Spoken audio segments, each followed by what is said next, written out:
মহানবী সাল্লাল্লাহু আলাইহি সাল্লামকে মদিনাবাসী যে গ্রামে স্বাগত জানিয়েছিল এটি হচ্ছে সেই গ্রাম। 1400 বছর পর আজও মসজিদে কুবার পাশে মদিনার এই স্থানটি টিকে রয়েছে। সুপ্রিয় বন্ধুরা, আপনারা যে যেখান থেকে এই জায়গাটি দেখছেন এটির নাম হচ্ছে মদিনার মুস্তাক আল মুস্তাজাল, অর্থাৎ এই মুস্তাক আল মুস্তাজালের এই বাগানেই কিন্তু নবী করিম সাল্লাল্লাহু আলাইহি সাল্লামকে সেদিন সমস্বরে তালা আল বদরি আলাইনা এই সঙ্গীত গাওয়ার মধ্য দিয়ে কিন্তু নবী করিম সাল্লাল্লাহু আলাইহি সাল্লামকে স্বাগত জানিয়েছিল মদিনার শিশু, কিশোর, যুবক, যুবতী সহ সবাই কিন্তু নবী করিম সাল্লাল্লাহু আলাইহি সাল্লামকে স্বাগত জানিয়েছিল, যার বাংলা অর্থ ছিল আমাদের মাঝে চাঁদ উদিত হয়েছে, হে সাদা চাঁদ তোমাকে সালাম। বন্ধুরা, আপনারা যে যেখান থেকে এই ভিডিওটি দেখছেন আশা করি আপনাদের অনেক ভালো লাগছে। আপনারা কে কোথা থেকে, কে কোন রাষ্ট্র থেকে, জনপদ থেকে আমাদেরকে দেখছেন অবশ্যই কমেন্ট করে জানাবেন।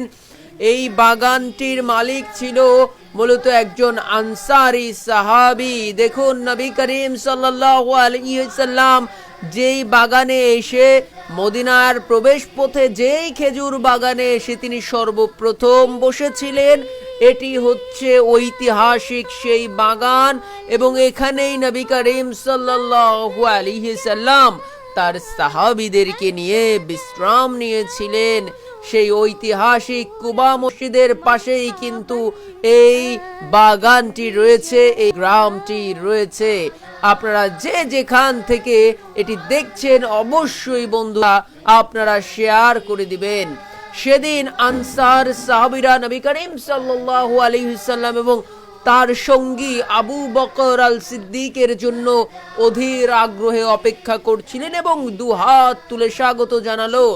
মহানবী সাল্লাল্লাহু আলাইহি সাল্লাম যখন মদিনায় প্রবেশ করলো তখন পুরো গ্রাম আনন্দে মেতে উঠলো এবং বিখ্যাত বাণী আমাদের উপর পূর্ণিমার চাঁদ উঠেছে, ওই যে গান তালা আল মাদরু আলাইনা, অর্থাৎ এই গান গেয়ে তো নবী করিম সাল্লাল্লাহু আলাইহি সাল্লামকে স্বাগত জানালো।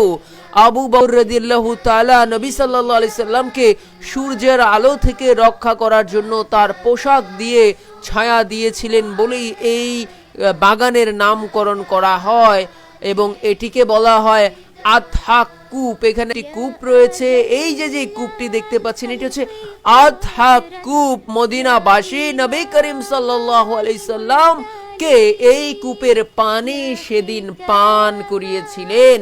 সুবহানাল্লাহ, শত শত বছর পর এসে আল্লাহর কুদরতের এই কূপ কিন্তু আজও টিকে রয়েছে এবং চেরি গাছ তলা যেখানে নবী করিম সাল্লাল্লাহু আলাইহি সাল্লাম বসে বিশ্রাম গ্রহণ করেছিলেন সেই গাছ তলা এখনো রয়েছে।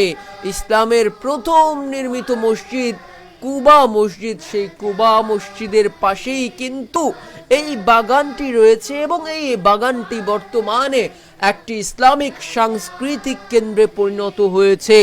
সারা বিশ্ব থেকে যত মুসলমানরা মক্কা মদিনা জিয়ারত করতে আসেন তারা কিন্তু এই আতহাক কূপ এবং মুস্তাক আল মুস্তাজালে কিন্তু তারা জিয়ারত করেন। নবী করিম সাল্লাল্লাহু আলাইহি সাল্লামের স্মৃতি বিচরিত এই জায়গাটি কিন্তু তারা দেখে যান।